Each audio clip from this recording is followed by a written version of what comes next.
Demi menjaga kehormatan serta hak umat Nasrani, Khalifah Umar memilih mendirikan sholat di tanah kosong dekat gereja. Kemudian meminta Amr bin As untuk mengumandangkan azan. Lantunannya membuat penduduk Yerusalem tertegun karena baru pertama kali mendengar. Selepas sholat, Umar memerintahkan agar dibangun masjid di tanah itu yang kemudian dikenal sebagai Masjid Umar. Posisinya tepat bersebelahan dengan gereja Makam Kudus. Peristiwa ini pun dikenang sebagai simbol toleransi paling indah di dunia, membuktikan bahwa Islam sangat menjaga kerukunan antar umat beragama.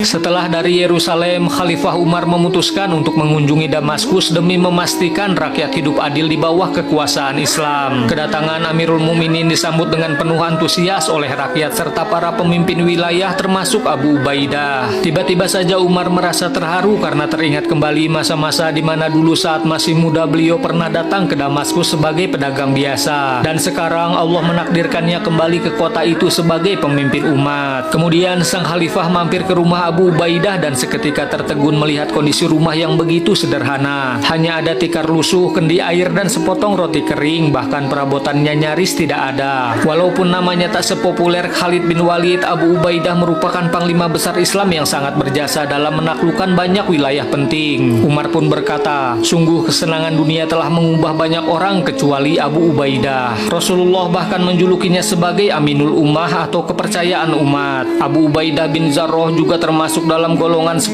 sahabat yang dijamin masuk surga.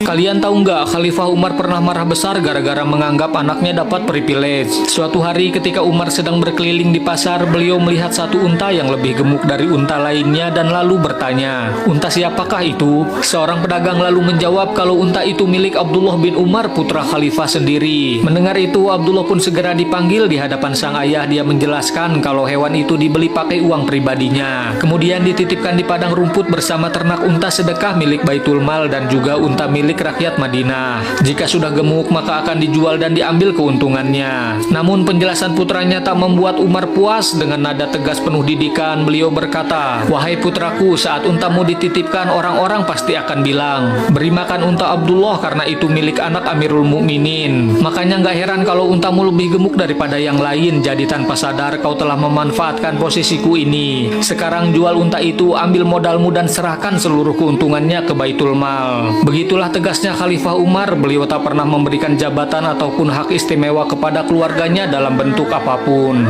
Tahun 17 Hijriah disebut juga sebagai tahun kelaparan. Saat itu Jazirah Arab dilanda musim kemarau yang sangat panjang. Tidak ada hujan selama berbulan-bulan menyebabkan kekeringan parah yang berimbas pada kelangkaan pangan di mana-mana. Di masa itulah kepemimpinan Khalifah Umar bin Khattab diuji. Para pengungsi dari wilayah lain berdatangan ke Madinah untuk mencari makan dan hal itu membuat sang khalifah semakin terbebani. Dalam situasi sulit, para sahabat seperti Utsman bin Affan serta Abdurrahman bin Auf turut berperan besar membantu dengan cara menyedekahkan ternak unta mereka untuk dikonsumsi. Di samping itu, Khalifah Umar pun semakin menahan diri ketika pembantunya menyuguhi makanan enak seperti daging. Beliau justru enggan menyentuhnya dan lalu memerintahkan agar makanan itu dibagikan saja. Umar sendiri lebih memilih memakan remahan roti kering yang dicampur minyak zaitun. Kejadian itu pun sering membuat istrinya khawatir dengan kesehatannya. Namun Umar tetap tegas, selama cobaan ini masih berlangsung, beliau akan tetap makan seperti itu. Inilah bentuk empati yang ditunjukkan seorang pemimpin. Umar merasa malu bila harus makan enak sedangkan rakyat kelaparan. Namun anehnya zaman sekarang justru para pemimpin kita berlomba-lomba hidup mewah di atas penderitaan rakyatnya. Lambat laun bencana kelaparan itu semakin parah. Satu demi satu mereka yang tak kuat akhirnya meninggal dunia. Jelas saja Khalifah Umar tak bisa membendung kesedihan. Lantas beliau memutuskan untuk menulis surat yang kemudian dikirim kepada para gubernur di semua wilayah kekuasaan Islam dengan tujuan meminta bantuan. Selain itu, di tahun ini Umar juga melarang mereka menarik zakat dari rakyat sampai situasi membaik. Singkatnya, bantuan pun berdatangan. Abu Ubaidah bin Jarrah jadi yang paling cepat memenuhi seruan sang khalifah. Beliau datang dari wilayah Syam dengan membawa 4.000 ekor unta yang dipenuhi muatan makanan. Para sahabat yang lain seperti Amr bin As di di Palestina serta Muawiyah di Suriah juga turut mengirimkan bantuannya. Kemudian Umar mendistribusikan seluruh bantuan itu baik ke rakyat di Madinah maupun yang ada di wilayah-wilayah terpencil guna membantu meringankan penderitaan mereka. Setelah itu, sang khalifah mengajak rakyatnya berkumpul untuk mendirikan sholat sunnah istisqa atau sholat meminta hujan. Dalam prosesnya, Umar meminta paman Nabi Abbas bin Abdul Muthalib sebagai perantara doa kepada Allah Subhanahu wa Ta'ala. Ini didasarkan pada keutamaan dan kedekatan Sayyidina Abbas dengan Rasulullah. Tak lama setelah itu, Allah Ta'ala menurunkan rahmatnya. Tiba-tiba hujan yang ditunggu-tunggu turun dengan deras, mengakhiri masa paceklik yang menyengsarakan. Ini jadi bukti pertolongan Allah itu nyata bagi mereka yang bersabar. Semoga ada hikmah yang bisa diambil dari kisah ini.